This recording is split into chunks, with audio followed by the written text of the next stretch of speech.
Want to truly thank all of you for being here with us today. I know we're in the midst of a busy holiday season, so super excited to have our colleagues join us. On behalf of KPMG, we are excited to be hosting this cyber event, Securing the Trust. And here with us today, we have the Chief Information Security Officer from North American Dental Group, Jim Nelms. And we also have Fred Rica, a colleague of mine and partner with KPMG. So, again, thank you so much for joining us, Fred. Yeah, thanks, Jen, and good morning, everyone. And really appreciate you making some time to be with us today. So, as Jen said, my name is Fred Rica. I am a partner with KPMG Cyber Services. I've spent the last 35 years or so helping our clients think about cybersecurity and risk management. I've spent my whole career in cyber. I am absolutely a one-trick pony. It turned out to be a pretty good trick. And so, but I'm really excited today to be joined by Jim Nelms. Jim is someone that I've known for over 20 years now. He's been a coach and a mentor and a role model, and but most importantly, a friend. And it's just so great to have some time to talk to him about what we're seeing in cyber. He's one of the leading CISOs in the country. We've worked extensively together over the years, and I'm just so excited that he's here and will be able to share some insight with us. Jim, maybe just a moment on your just amazing background and experiences for the folks joining us today. Thanks, Fred. Good morning, everyone. Listen, you're doing good. You can just keep talking. So it's, but thank you for those accolades. Yeah, I started in security in exclusively in 1985. Think about that when there was no internet, right? And so this has been around for a long time. Internet made it popular and more front ends. But what I have done in my career is I like to build new things. And so I've been the first CISO for a company, including North American Dental Group 5 times now, and we build infrastructure. And so each time we jump to a new edge. And as you'll see today, the landscape is changing again. With the latest solar winds in Kaseya, and now the software for everybody on the Log4j, and that we continue to migrate into new wares with the technology, but also the role of CISO has changed, and so we've changed with that more into the business side of things, and we're going to talk about that a little more. Most of you know me from recently from LabCorp.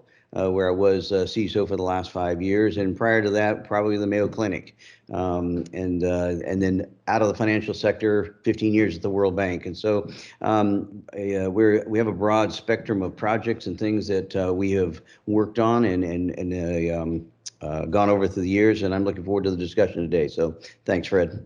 Yeah, thank you, Jim. So just move us ahead if we could.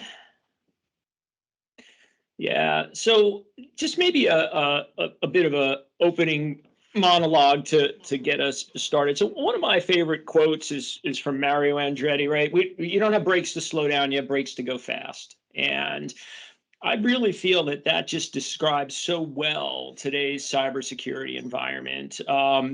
Jim taught me a long time ago, it's not about what we can prevent, it's about what we can enable. And, modern CISOs and modern security organizations are really thinking hard about how do we use cybersecurity to enable the business? How do we use those brakes to enable us to go fast?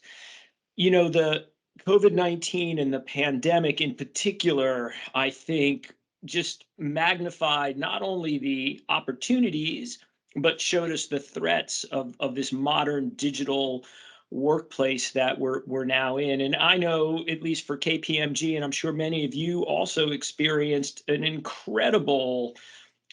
just incredible strides in how we work remotely and collaborate, and improving that digital experience not only for our internal teams but for our customers. But the other side of that is it brought a lot more threats along. One of the things that we saw, and that in fact Jim and I worked very closely on, was now in this environment we are all the CISO of our home, right? We're working remotely. Perhaps our families are learning remotely. Perhaps we have extended family living with us. all of that just created, on the good side, much more awareness of the risks and the threats. But on the dark side, made those risks and threats more prevalent. And so what we're finding, and what we're going to talk about today, is how do we operate in this world? How do we operate in a world where speed to market is essential, and where cybersecurity can no longer be the department of no, but has to be the department of yes, of building trust and building resilience? How do we work with our business partners to put pragmatic security and controls in place, build a culture where cybersecurity is embedded in the DNA of the organization, and how do we keep our customers safe? How do we keep our employees safe? And how do we keep our employees' families safe? And they are daunting challenges that we face today. So let's move ahead and get right into how we use those breaks to help us go fast.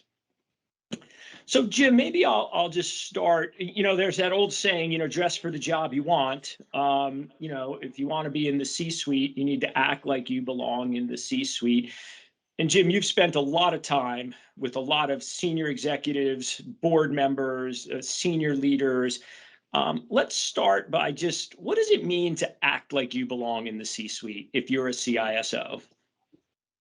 Sure, Fred. So I'll use another one of my analogies here. So you start with single syllable words in primary colors, right? And I say that not as a disrespect that the board or the executive team are not intelligent, because they certainly are. But when you're in the C-suite, you speak a different language, and the C in your title means that you communicate at a business level, not at a technical level. And I'll give you an example. The CFO doesn't come in the room and start telling you how yield curves work, and CE doesn't come in and tell you about what the next strategic move on acquisitions or something every time. And so what you do bring is you bring the language of risk. You bring the language of resiliency. You bring the language of protection. I always say there's two things you don't talk about in the boardroom, and that's people and money. That's not what that discussion is for. It's about managing the company. If you think if you size up your audience, you think what is a board hired to do? It's to manage the risk of the company, right? And make the decisions. And so your job is to convert a lot of technical complexity into the single syllable words in primary colors, so that they can understand what the risks are, what the probability, the impact. And now it's even more complex, as we'll talk more with ESG, right? The environment, the social, and the governance of this. And where it used to be kind of a technical discussion of that, it's now more about the resiliency of the business in the world that we live. So that's what being in the C-suite is, speaking the language that your colleagues understand, and they to you as well. Yeah, it's funny. We KPMG spend a lot of time in front of boards and trying to educate boards. And I've got a little joke about cybersecurity interactions in the boardroom. And what I tell board members: if your CISO comes in and uses the word firewall, you need to fire them, because they're talking the wrong language. And I get this all the time from management, and they get a lot of technical language. They get a lot of statistics that they can't contextualize, things like, we blocked 3 million events at the firewall, but I don't know if that's good or bad, because were there 6 million or were there 1 million? And so we talk a lot about hey, look, have we identified the risks to the business? What are we doing to mitigate those risks? And what risks are we leaving on the table? And are we comfortable with those risks that we're leaving on the table? And Jim, I'm going to steal a story from you that I think is one of the best examples of having that discussion. And I'm sure you remember the proton gun story, right? And so, proton gun is a medical device, and it's very good at killing cancer cells while preserving the healthy cells around the cancer. But the difference between a proton gun, Jim tells his story, and he goes to the board and he says, look, the difference between the proton gun being a cancer-killing device or a life-taking device is a couple of settings that's on a database that's on the same network that we use to access Facebook. Are we comfortable with that? And I just love that story because it's such a good example of how we took a very complicated thing, right? Medical devices, IoT, network segmentation, internal firewalls, identity and access management, and we boiled it down to a language that said, we've got an unacceptable level of risk here. We need to do something about it. And Jim, I'd love you to share your insights on the reaction that story got when you presented it. So yeah, you get the disbelief because it's very complex, and you're right. So the proton beam therapy is, you can dissolve cancer cells. A proton is really small, so it goes through everything without disrupting it, unless you tell it to stop inside a human body or something. The military uses that. Or if it continues, it can end up being a $750 million hole in the ground where you used to have the cyclotron that accelerated the atoms and things. But the Internet of Things, or those, has been around for a long time. We've just started recognizing it, and we forced our hand because as the information technology and your desktops and your servers and things got harder to get into, the same operating systems and databases are used in other devices. They just do have special purpose. And so it's migrated over there, but we don't have the same kind of tools eventually that we originally had there. And so when you begin to do things like a word you wouldn't use in threat path analysis is how can somebody get in, or how can somebody stop this from happening? You run into those things, your Nest thermostat, your freezers. You might think that, well, freezers that hold tissue samples for years and things are computer controlled on the network for monitoring. And so just about anything that you have put in the network for convenience can be accessed. And you mentioned, I'll go back to the home there. One of the things that we learned in the human side of this is, when you set up all your home network and things, we forget that for every link that you allow your Nest thermostat or your Game Boy or whatever it is to go out, there's a link in. Right. And so the reaction into your question is that, wow, I didn't know that. And this is what the board does. I had no idea. And so one of the things that the CISO does, and this just putting this down to a nutshell, is bring the question to the board is not can we? Of course we can. We can build a flux capacitor if we need one. It's should we, right? Is the value proposition higher than the liability?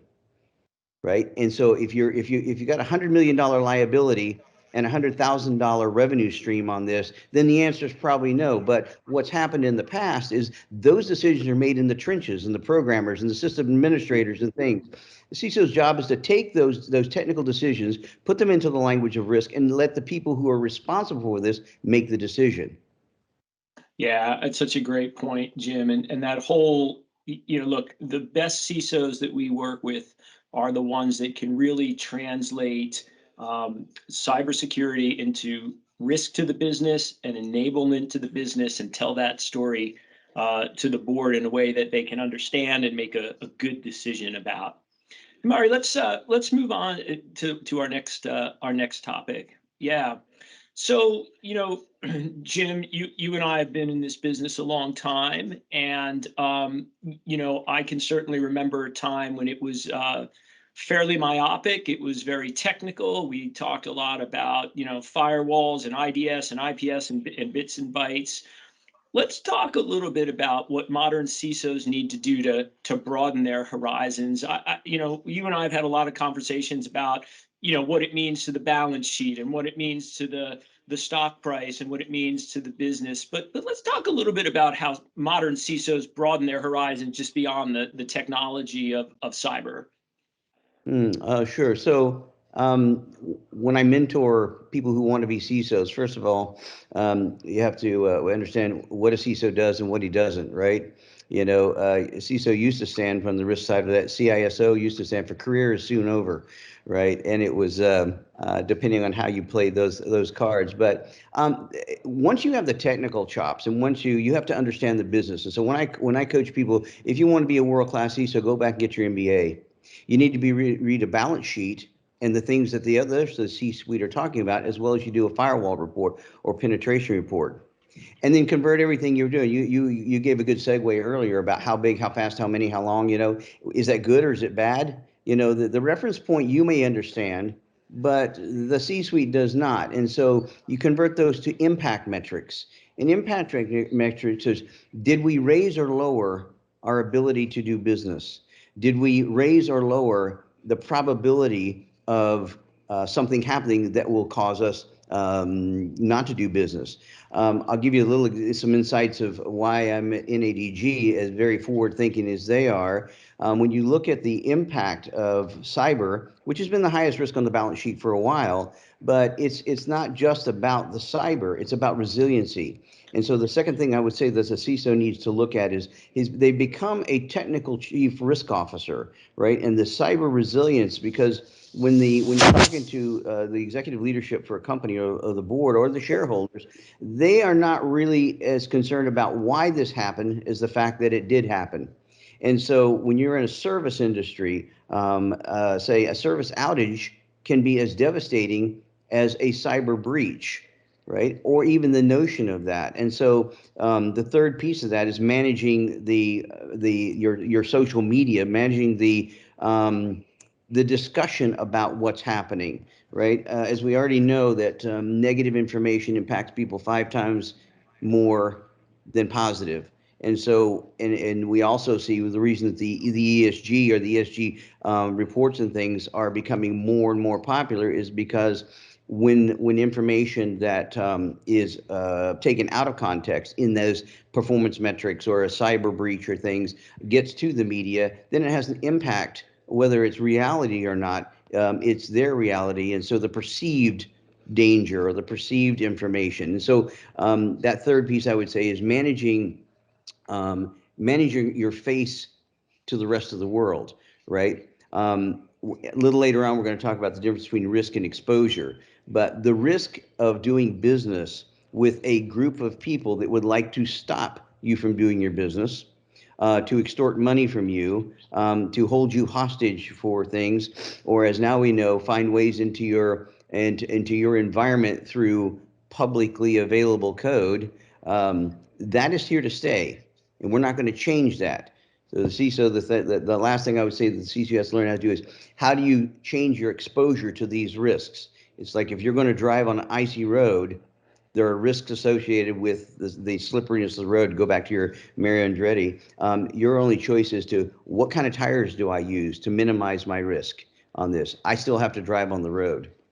Yeah, that's right. And so when we think about when we think about an organization's data, think about crown jewels, things that are most important to the organization. Look, data really has become the new currency of business, right?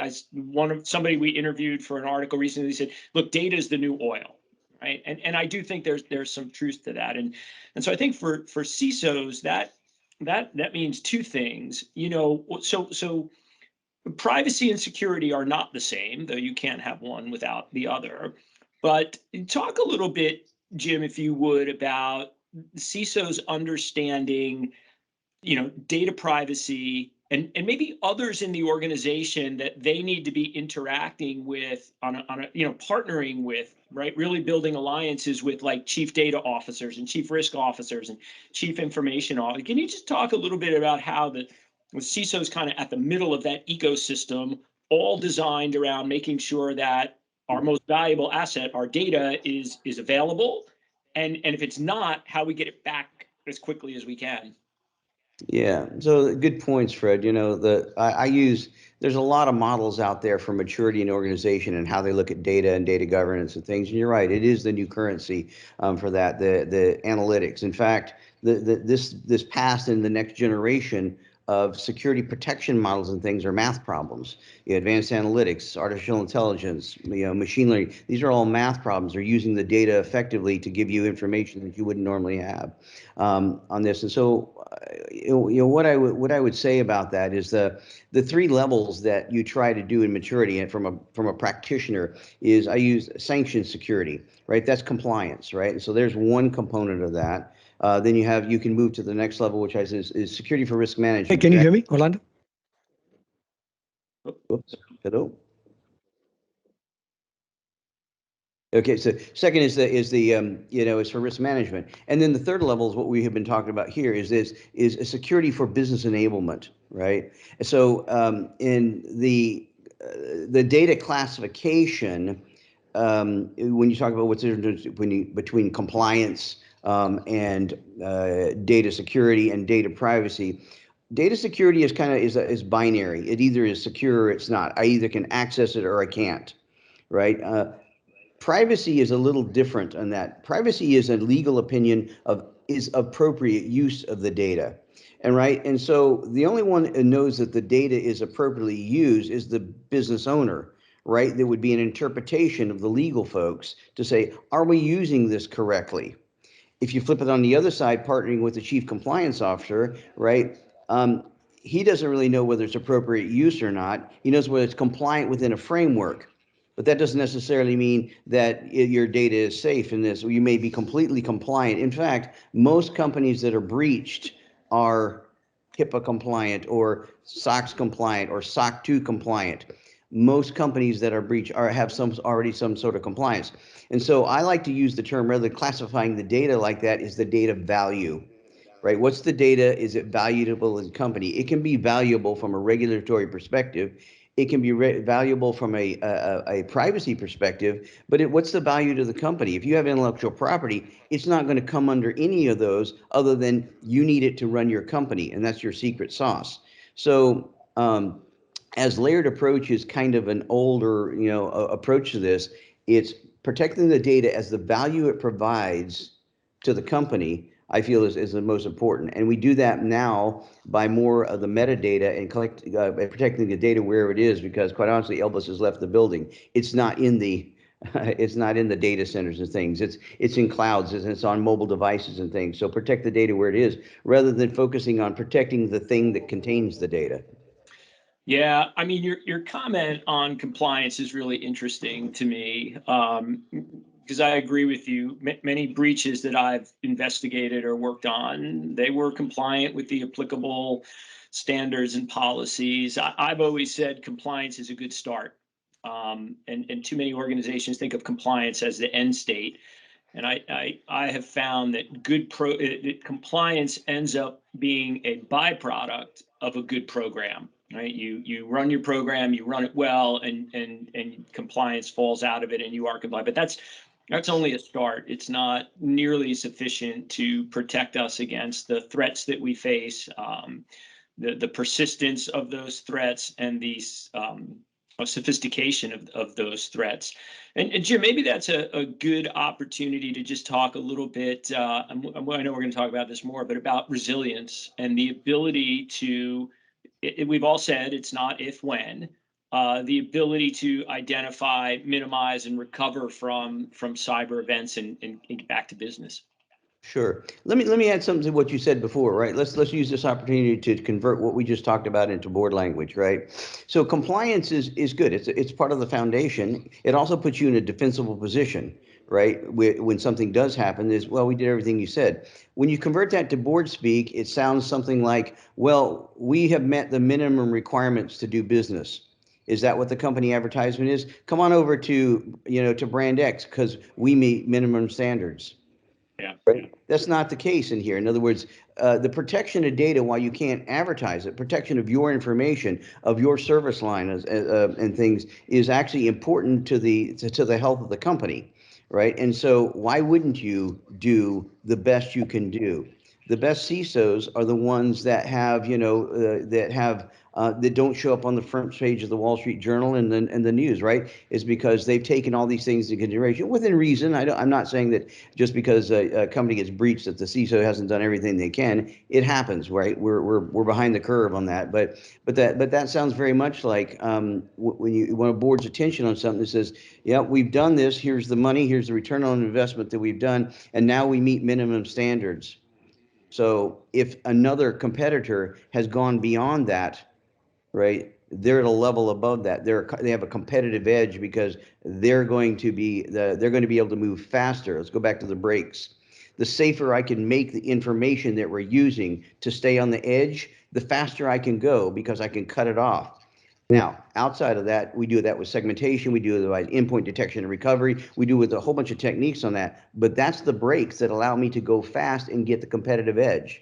Allows me to get to time to market faster. It allows me to keep my total cost of ownership down because we're using standard methodologies and things. So Anyway, that's not the question you asked me to answer here. But on the resiliency side, let's take just kind of the ESG framework. One of the reasons, besides just a fantastic company, that I went to NADG is they're forward thinking enough to where the group, although I'm the CISO, I manage the enterprise resiliency group, right? And so I have cyber, but but all the IT infrastructure reports into cyber because we only have one model. It is a secure model. And so when you have those the testing and things that you build as you build and maintain and run your infrastructure, service outages are the same, have the same impact to a company, regardless of whether it's cyber or you didn't do backups or you had a disk failure or you had a network failure, or something just didn't work. The outage, the impact is the same. Now there may be some media differences in that, and so what the job that I do now is enterprise business resiliency, which includes cyber, but all things that go bump in the night are all things that would cause an impairment to the continuation of healthcare. So. Yeah, that's actually a great, Marie. Let's move ahead. That's a great lead into when we talk. So, weaving cyber into the organizational DNA, and I think look again. If I go back to every breach that I've ever worked on, the initial attack vector, the initial infiltration was human based. I still firmly believe that people will click on anything if they think there's an iPad on the other side of it. But there's no iPad, there's no dictator with bucket. But the scams continue, and they continue to be more and more sophisticated.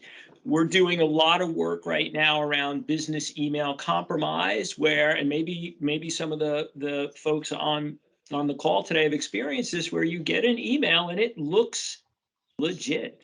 It's from an internal address. It's got all the right logos. It doesn't have any spelling or grammar errors, but it is asking you to please wire a lot of money to an account that maybe you've never heard of before, or is suggesting that a vendor has switched banks and here's the new account number and you need to send money to this new account. And we just continue to see these incredibly sophisticated attacks that take advantage of our human nature, our desire to be helpful, our love of endorphins, right? Click on something and win something. And so I would say for 30 years now, I've been getting the question, Fred, if I had one more dollar to spend on security, where would I spend it? Where should I spend it? And my answer has not changed. Spend it on training and awareness. I've always felt you get more return on your investment by raising the IQ of the team, of everybody, to make them, think twice before they click on something. And Jim, you've spent a lot of time in your career building innovative programs around behavior management and communications, and really trying to make everybody in the organization a human firewall. Let's talk a little bit about what it means to really have cyber woven into the DNA of the company, because it's not easy. Sure, Fred. And so let's talk just a minute about why that has to be, right? Coming out of financial sector, going into healthcare, the margin of error on human error in the financial sector and most of your technology sciences and things is about 3%. The last time we looked at that, and that's a reasonable margin. But when you go into other areas, especially in healthcare, where you curate data by touching people, the margin is almost 50%. And so if you get all the technology right, which you won't, you still have the human factor. And then what we learned, at building the program over the last 10 years, it was that people don't want to learn that. Right? They don't, the way that the myriad of way people learn, and based on their job role and their languages and their culture and things like this, is very difficult, right? And so as you evolve, that has to evolve with this. We're finding out, more and more that the human factor is the weakest link. Yet we ignore many of the technologies. For instance, if you boil down the theft of information to two components, a subject and an object, right? A subject wants something and an object has something, right? Very simple, right? And if you control the relationship between those two, then your problem goes away. And so we have technologies with multi-factor authentication and biometrics and all of these things, yet because they're intrusive, we don't do that. Yet we'll spend hundreds of millions of dollars on the back end recovering from areas that if you just had a very practical way of stopping that relationship or stopping that in the beginning, right? You don't have to do that. And then the training basically extends beyond the company itself, right? Especially now where we have such a diverse remote workforce. And every report I read, every conference that I listen to, no one's going back to the way things were. And so we're going to be a very diverse. And then the millennials, Z Geners, X Geners, Y Geners that are coming up here, they already want to work that way. And so when you take that human element and you put it into a personal environment like the home area, where we have the dogs helping, it's bring your dog to work day every day, right? And it's people walking behind you and things that we have. When you're in that environment, the training is just not there. We don't train them when they're on site that well. Right, and there's some innovative programs, and I'll shameless plug on the white paper you did for human firewalling, because I think it's an excellent paper on that. But it's a way of teaching people that it's important not just for the business but for themselves. The core of this is the analytics and things that we use are making people better digital citizens, right? And it affects them as well as that. And if you're compromised at home, you're also compromised at work, and either psychologically or for those areas. So as we move into better technologies, I'll go back to something you said earlier, right? The human element and the human behavior is still the most important. I've never in my career seen one computer steal from another computer, right? It's always a human somewhere stealing from something that's driven that. And if you think about analytics that way, it's not what the computer does.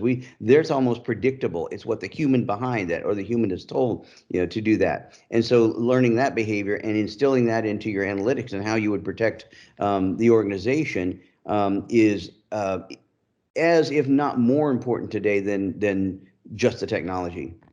Yeah, I would imagine if we polled the group on the phone right now and asked how many people are excited to take their annual cybersecurity awareness training, I don't know that many hands would go up. But I think what we're finding is modern programs that are highly effective have a couple of things in common. One is they recognize that adult learners are different than other types of learners. Adults learn and retain information differently. And so recognizing that and building programs that understand that and take advantage of adult learning styles go a long way to improving uptake and retention.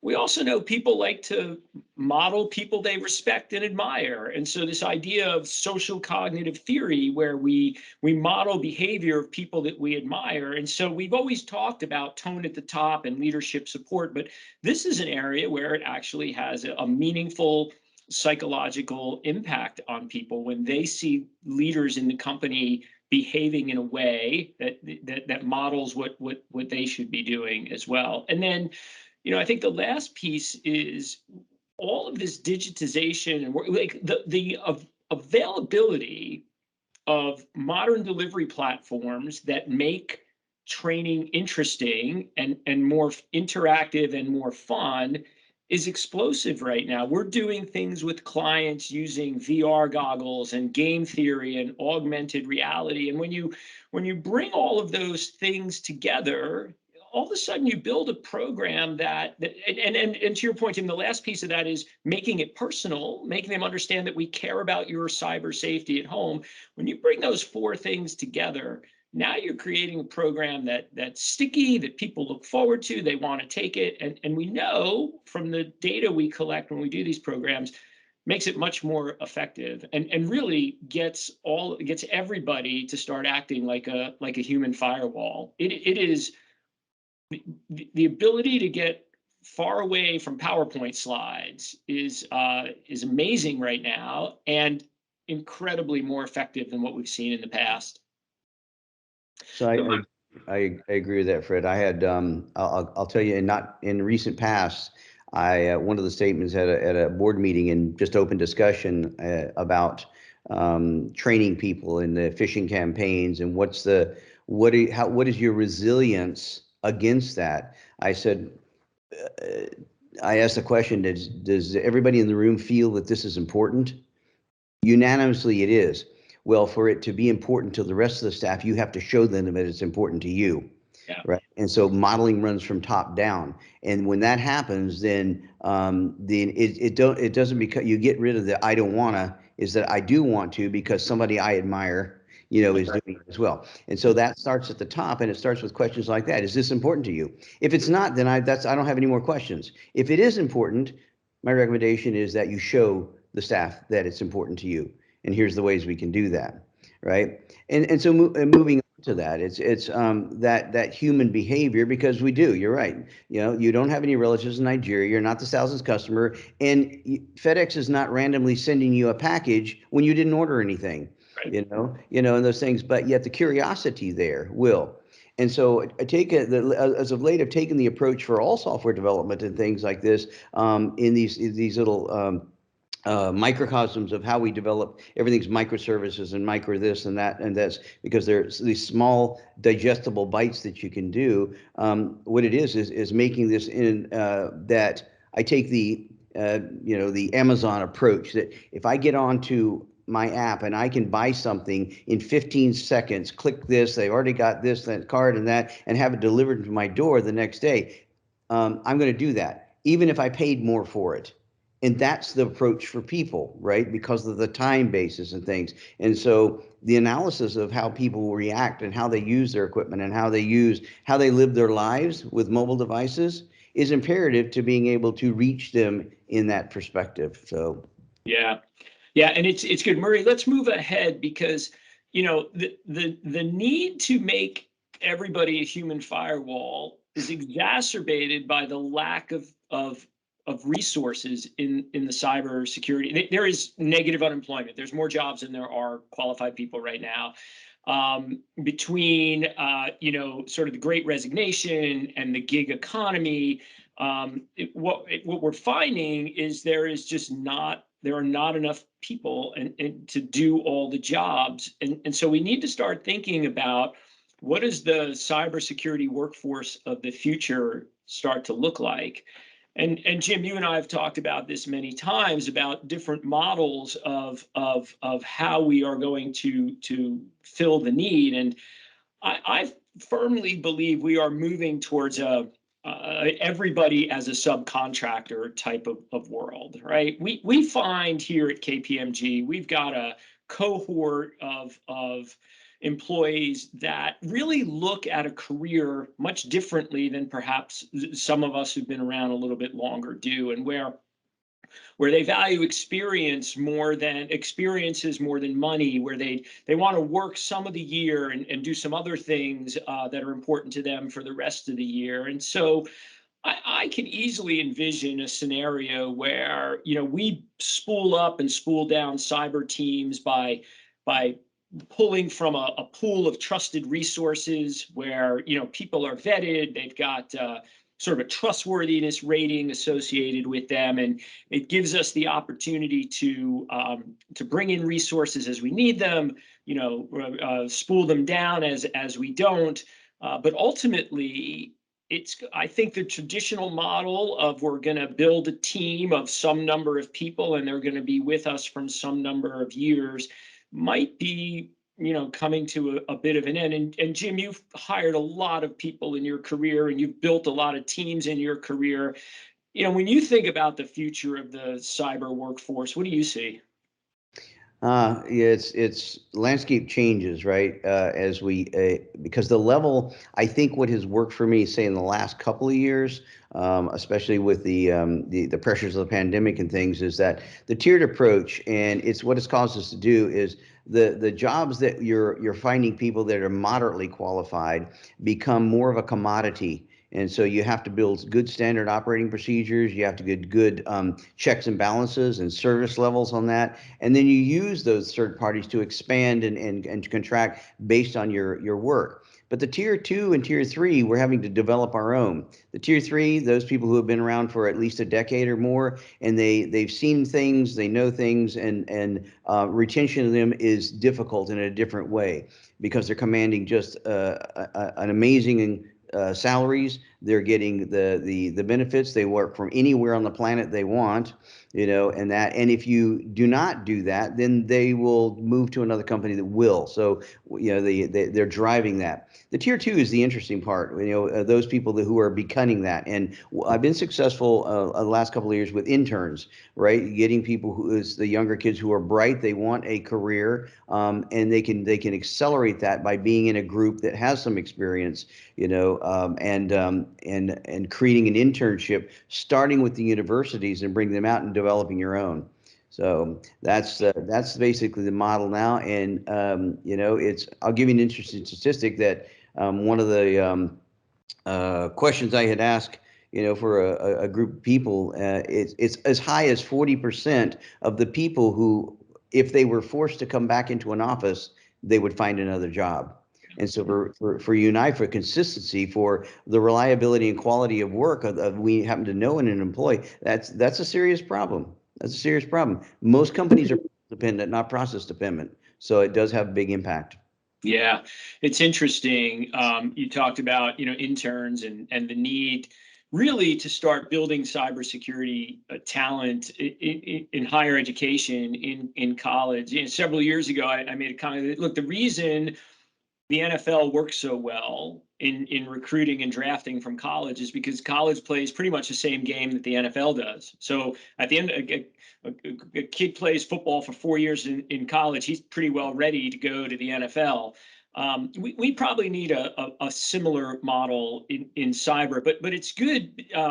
Murray, I'm going to take us to our next topic because, well, I think, Jim, you and I both talked many times that technology alone has never solved the cybersecurity problem. There are some pretty interesting things happening with the use of automation and machine learning that maybe can help to augment that lack of talent. And you've done a lot in your career leveraging automation.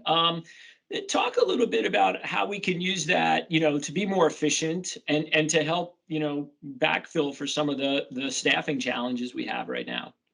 Okay. So interestingly enough, these technologies, as we use the underpinning math is always very interesting, whether we're using graph analytics or we're using relational databases and things. But let me take the top three, buzz acronyms, AA, AI, and ML, right? Advanced analytics, artificial intelligence, and machine learning. Well, let's go backwards on that. So machines learn bad things before they learn good things. And so the modeling is difficult. And what do you want the machine to learn correctly? But we have worked on the models, a lot of that. Artificial intelligence, yes, maybe, but really what that's doing, it's not really artificial intelligence or cognitive reasoning. It's that you can process so much more data. You can make better decisions based on the volume of data you're processing. And then the advanced analytics is, what do I do with that? Now that I have all this information, and I know companies that are processing close to 64 billion events a day, right? And what do you do with that amount of information? It's a massive amount of data, but not so much information. And what happens is, as you begin to reduce that using different math and different algorithms, the fidelity of the data goes up. The Achilles heel of making decisions based on automation is the fidelity of the data. Can I trust it? What's my reliability factors? And without getting into probabilistic models of this, is that with the processing power and the algorithms that we have developed, even in some commercial products, that we're getting to the point to where with a high degree of reliability, we can move into a preemptive state by knowing things that haven't happened yet, which is Markovian analysis. But what it says is, if I see these pieces of data over here, and these over here, and there's a path here and a piece of data over there. It's like saying, I've got a gun barrel over there, and I've got some bullets over here, and there's a trigger over here, and they're benign where they are. But if I ever let them get together, right, then I have an issue. And so when you're seeing that, the advanced analytics allow us to move. So the first part is you do that, and then you learn what a duck looks like. And then once you learn what a duck looks like, and it sounds like, right, and how it walks, then stop dealing with ducks. automate that, and then move on to the next, right? And so that evolutionary process in your advanced analytics, it's average, and I'll say in the recent, again, the recent gig is almost 40% of the things that happen in a day happen through automation, right? They're noticed, they're analyzed, and they're resolved using a myriad of tools like playbooks and reactionary and binary things for this, and so your humans, as we talked about, our biggest deficit right now. You have more time for them to spend developing that and more advanced algorithms. So I think that if you take the approach of toll booth and the layered approach, that the volumes will outrun you. Because one of the things that is certain in all industry is the amount of data that you have to process in any given day just to stay in business continues exponentially, right? And you run right out of the end of the toll booth theory, or we have to have tags, or we have to watch this, or a human has to be involved with this, unless you're a 3-person company. And so I think that both the fidelity and the interpretation of the data are imperative to be able to move that into a more mature state. And I have to say that for a few years, I was very disappointed in what advanced analytics, and I'm using the air quotes on that, could provide. But as of late, the vendors have listened, and the think tanks have listened, and they are getting better. Yeah, look, I agree with you, and it's a pretty exciting. I mean, it's always been an exciting time in cyber, but when you start to think about some of the things that we were sort of, things that we were only dreaming of a couple of years ago, sort of the ERP for cyber. How do I connect my assets to my configurations, to my current state of vulnerability and compromise, to my current state of patching? How do I create that cycle? We're close, right? I mean, and it's exciting because I think like getting to that point where I can get up in the morning and look and say that thing over there is blinking red. I need to go give that attention. Predictively, I think we're getting close, and I see that as the way this industry keeps going. But it is actually, Marie, it's good because I think that also, if we could move ahead. Well, yeah, Fred, yeah. and the thing is you won't get ahead of, there's not a patching program that actually works. And so that's why the analytics are important, right? If anybody has a patching program that's working, let me know, unless you're a totally homogeneous environment. And so what happens is that math tells you that when some component in your network, once its footprint is acting 1 or 2 or 3 standard deviations out the norm, that's what's interesting. Not that you don't have the patch, because I can tell you that many companies right now are patching libraries that they use the open source, that they're not using the lines of code that are vulnerable, but they're having to go through that because they just don't know. The analytics aren't there to tell them. Yeah, and so I think the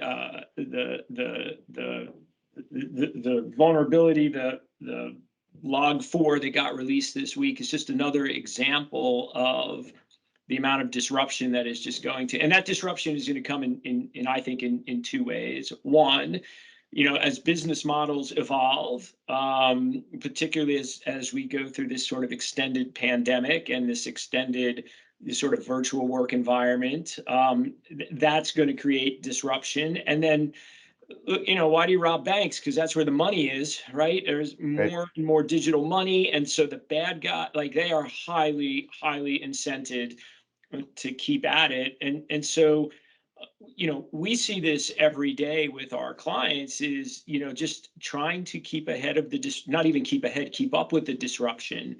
But Jim, from your perspective, like from a CISO's point of view, what do you do? How do you think about just the continued, it's never, one of my favorite movies is, it was a submarine movie whose title I'm now going to forget, but Gene Hackman is the commander of the submarine, Crimson Tide. Gene Hackman is the commander of the submarine, and Denzel Washington is his executive officer, and they are doing a missile drill.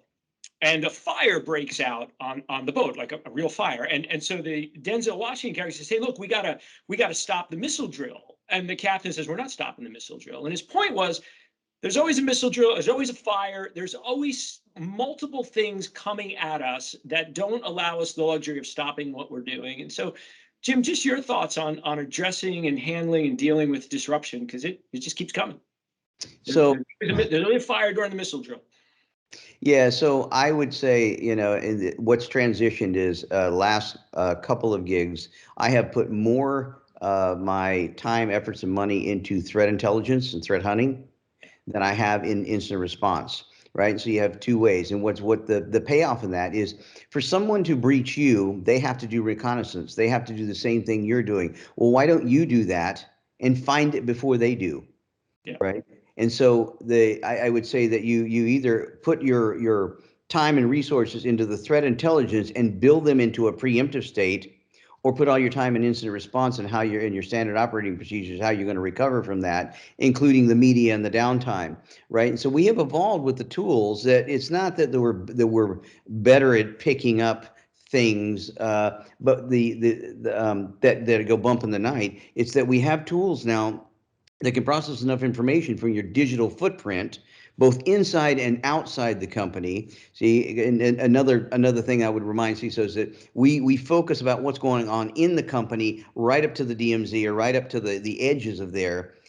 Your job really is to go outside and see what you look like looking back at yourself, right? And because you may think that you're in a tank and somebody else sees you in a paper house with windows, right? Because of the view of that. And there are certain services and things, and the deep and dark web is very common now for those. And so you need to look back at yourself from a different lens and see where you're vulnerable, or the threat hunters, right? If I were going to break into this company, or this compromise this database, or this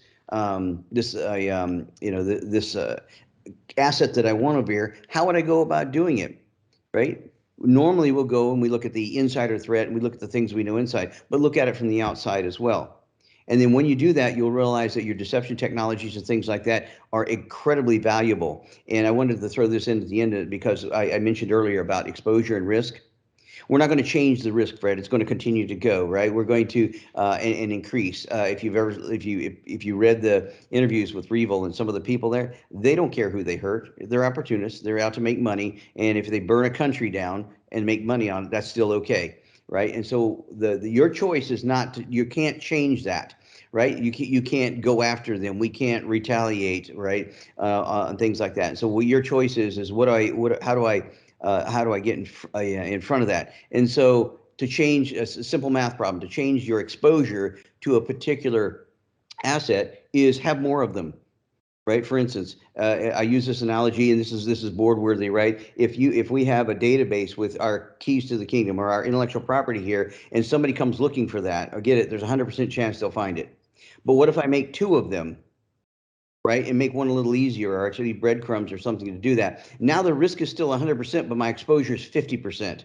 What if I make 10 of them? Now I have reduced my exposure to 10% of what it was before, but the risk is still 100%. And so when the CISO begins to talk about what are you doing? Where would I spend my dollar? It would be reducing our exposure to the ongoing threat of interruption, which makes us resilient. Because now we can survive that. You're not going to change what's happening in the world. We can only change how we do that. And it's not what you do during the response either. It's what you did the 12 months prior to the response, to the incident. That's right. Yeah. So Jim, we're gonna. I know we're going to a little bit longer, but I suspect we might lose a few people at the top of the hour. So we got one more topic, Marie, if you could move us ahead. So look, and I think we touched on this a fair bit, but when you start thinking about just the ecosystem around what we're doing, and whether it's partnering, collaborating, or better understanding our third-party exposures, which are become very prominent lately. Just your thoughts on what CISOs can do, just in terms of building a good ecosystem around them. Well, okay. So first thing I would say is as you pick up that mirror and you look in that mirror is success is not the absence of failure. Yeah. Right. And so you begin to look at, again, the intelligence that you have from the things that are coming. Why we would never have dreamed that somebody would use open source code to compromise things in the way that they are today. But we had 4 major incidences of this. And why is that? Is because we got better at building walls higher. We've gotten better at some other things like that. So just like water, the threat seeks the lowest and the easiest path. And I don't know what the next one is, but I know there will be one once we solve the open source issue, right? The government's responded to you have to have an SBOM, your software bill of materials, right? We'll use some other things in reaction to that. As a CISO, your ecosystem should already contain that, right? If you're not doing source code analysis and you're not doing knowing what your code inventory and the things that you're using, and if you are using an open source library, you may be using one subroutine in there. And so, do I really have to stop everything if that module gets breached? These are just the unintended consequences of the way we're building software now, and it's hard, and so we ignore it and do things that are easier. Your ecosystem has to be holistic.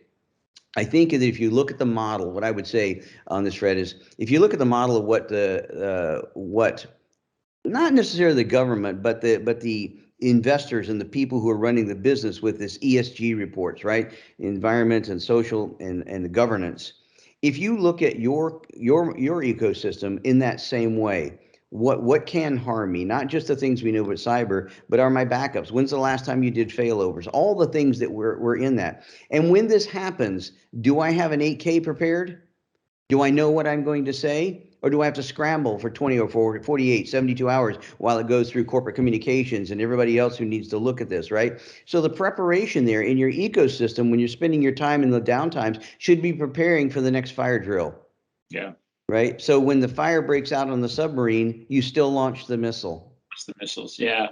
Jim, those are great insights, and thank you. I know you and I could talk about this for the rest of the afternoon if given free reign. But Marie, Jen, I know we're at the top of the hour. I'm sure we're going to lose some people who have back-to-back calls, but I'd certainly like to open it up to see if we had any questions from the team out there, and maybe I'll just close it on this last slide. Just kind of recap the 7 things that we think are important for modern CISOs to be thinking about. Right, act like you belong in the C-suite and broaden your horizons and think about how we get it into the organizational DNA and think about the workforce of the future and leveraging automation and being ready for disruption and thinking about your ecosystem. But look, we didn't make this up. We talked to a lot of CISOs around the world, and this was kind of the consensus view of 7 things that modern security organizations and modern CISOs need to be thinking about. And so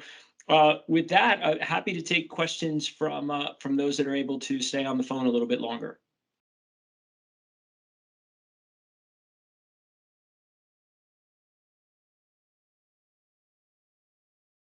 I think we had one question, Fred, that was related to ESG. And what do you expect the SEC to say in regards to cyber as part of the pending ESG disclosures? Yeah, I'm not good at predicting what the SEC will or won't do, but in some of their recent commentary, they were very clear that they are going to expect some type of reporting around cyber. It's on their list of things they're thinking about for next year. So we don't know exactly what, at least I haven't seen anything yet that would indicate exactly what they're going to require or think about or request, but it seems clear that they are signaling that they are going to expect some sort of cybersecurity disclosure in ESG reporting, particularly in the G part of it. And look, we've been talking about this and SEC reporting on cybercrime and cyber events for a number of years. So I don't think there's no one should be surprised by that. But I think we still are in a bit of a quiet period with respect to what exactly they are going to ask about. But I think it's coming, and I think organizations need to be ready for it. Yeah, I think you're right. I know that we're seeing a ton of it related to ESG just in general, testing controls and processes and what are the expectations of organizations. So no, thanks, Fred. So another question that I saw that came through in the chat just now was, what is the most impactful security measure a company can implement? I don't know, let's take that, Jim or Fred. You want to go first, buddy? I mentioned this in the discussion here. That's a great question, the most impactful. So if you look, if you do an analysis on the number of ways that companies now incur loss, it's through human failure. And so I would say that controlling that relationship with the human, multi-factor authentication or biometrics or something that, because of, and you mentioned as well, because of the BEC attacks and the things, there's still, humans are the weakest link. And so if you can add a layer that requires whomever has compromised the account, that's something they can't have, something they have, or something they are, then you have probably minimized the impact to the corporation by 100%. Yeah, I agree with you, Jim. Anything you can do to raise people's security IQ, to make them human firewalls, has a tremendous return on investment. Yeah, and I guess that speaks to why in every single place I go, I'm multi-authenticating myself. So I guess it's all for the greater good. I can guarantee you with 100% certainty that if I am on my iPad and they send the code to my iPhone is on another floor of the house. There is never a scenario where I don't have to climb a set of steps to go and get that code and put it into my iPad. So, but Fred, if you did that and it was your personal bank account instead of the corporate account, would it be any? Would you view it any differently? I would do 2 flights of steps if I had to. Exactly, and that's the message we have to get across to the population, right? It does affect you personally, even though it doesn't come directly out of your bank account. So that's right. That's great. Jen, Maureen, do we have anything else?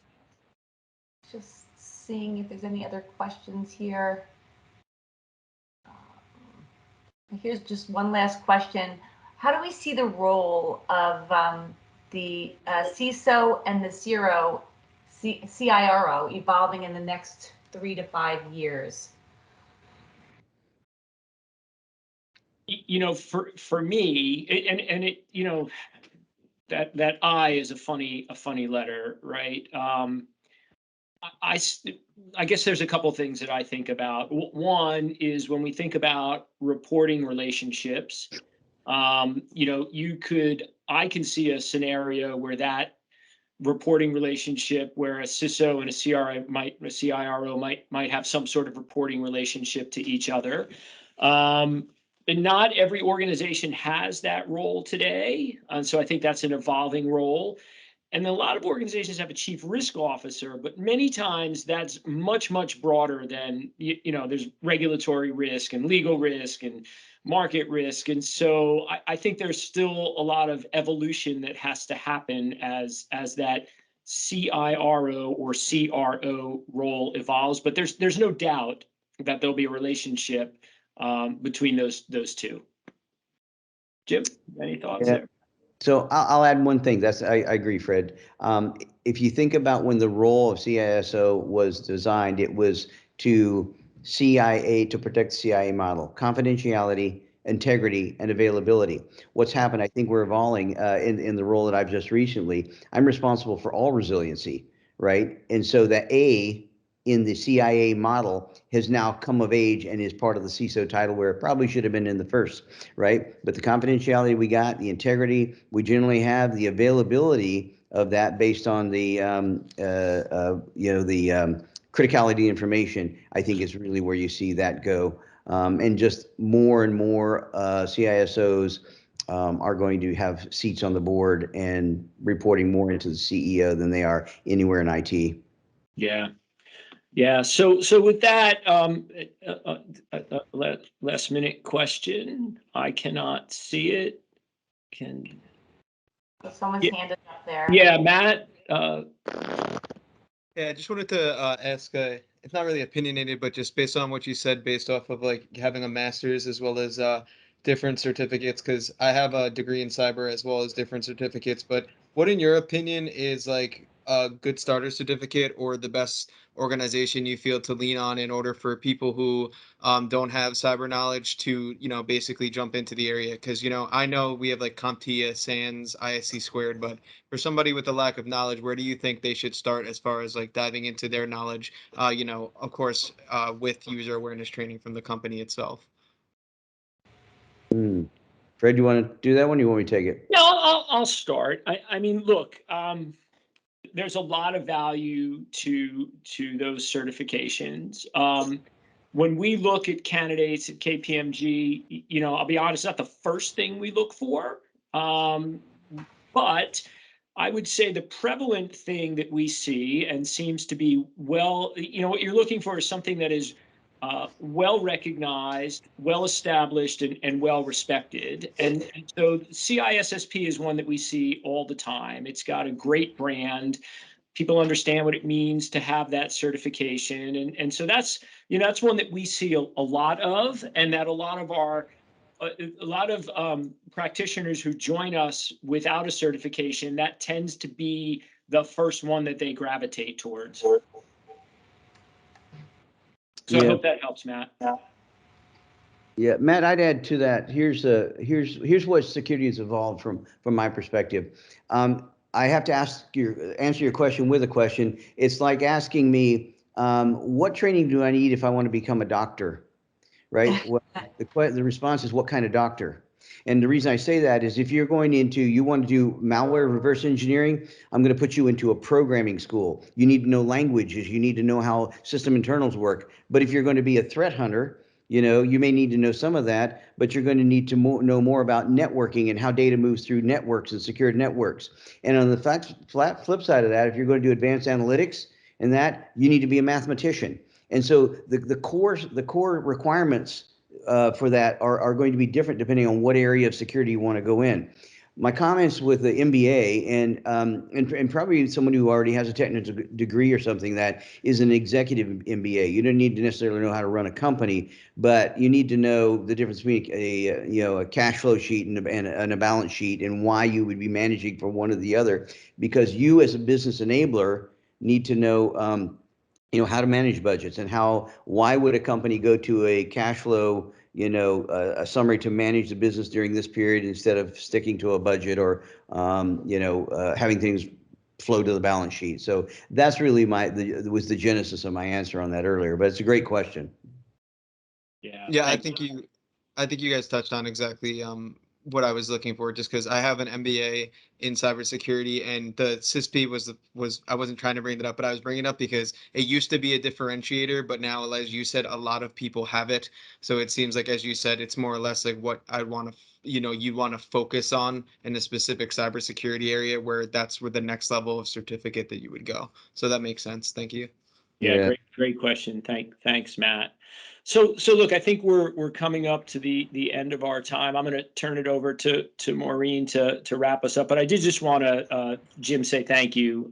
Appreciate your generous amount of time you gave us today. And I know I love talking to you about this topic, and it's a great conversation. And thank you so much for joining us. But Maureen, I'll let you wrap us up.